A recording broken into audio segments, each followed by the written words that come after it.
Thank you. My name's Chris Marchuk. I'm in Ward 13. I lived in Calgary for the last 50 years and have never seen the amount of distrust and adversarial relationships with the City of Calgary as we've seen in the past years. I am, however, encouraged to see good councillors still here, new councillors, and a new mayor. The increase in crime, homelessness, housing crisis, division, unsustainable immigration, financial difficulties, and hopelessness has never been so high. Let's not kid ourselves. This was not an accident, but a plan that we see right across Canada and the world. It is brought on by the increased focus by world control groups that have placed our countries and municipalities such as Calgary. Not only have we seen our city relinquish control over much of what we do in our city, but we are paying a hefty cost for them to do so, and how we conduct our business, what we eat, where we travel, and what we do, or even what we say. $256 million we have in a climate change initiative in Calgary. And we have a proposal of $87 billion last year. $256 million could probably build a cricket facility, or maybe even a soccer facility. But basically everything that we've seen in this budget with climate initiatives is based upon a flawed model. There's 1,900 or more climate experts that are saying that this is nothing more than a hoax.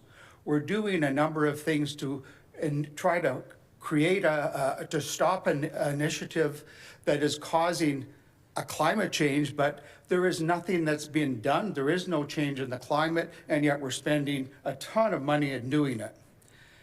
We have many country states, and even Thorhold, Ontario, Stettler, Alberta, Wheatland County, all have been reviewed the climate crisis narrative and have found it to be seriously flawed.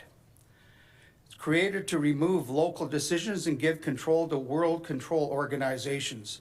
The people will pay a hefty price to have someone else tell them how to run their municipalities and ignore the will of the people. We've seen that in Calgary. Does it sound familiar? It is what we've seen in Calgary in the past 4 years. This has to stop. In the election, there were many that talked about removing Calgary from the tyrannical agenda. Now it's time we actually did that. We need to place control over our city back in the hands of the people and our council. We need to change our budgets to remove these high costs to taxpayers that have no benefit to them. We need to stop pretending that we can restrict people's rights and have them pay more taxes to save our planet.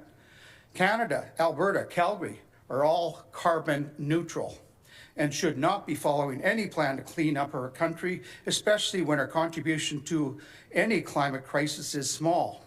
It's mice nuts, while the heaviest polluters, China and India, don't even participate in the plan. We've gone down the wrong path, and it's time to correct it. The Paris Accord was written in the 1990s and has a basis for the climate initiatives for all participating countries, including Canada. Has anyone read it? Is it accurate? I believe it's not in the day that we see today.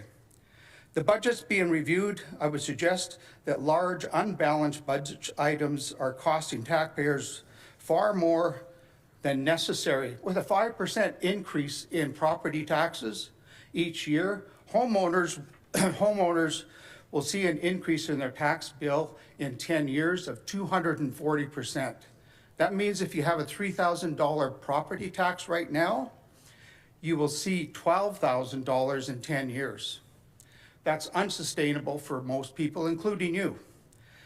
And every homeowner will be pushed to the point of financial difficulty, which is another leg of the agenda of the world control groups. It's planned, and we need to forge a different path. I'm requesting an independent forensic audit of the City of Calgary. With a new council and a new mayor, we can bring about accountability, transparency, trust back to our city, and once again maintain a wholesome relationship between Calgarians and City Council. Do I have your approval to do an audit? Thank you. Thank you.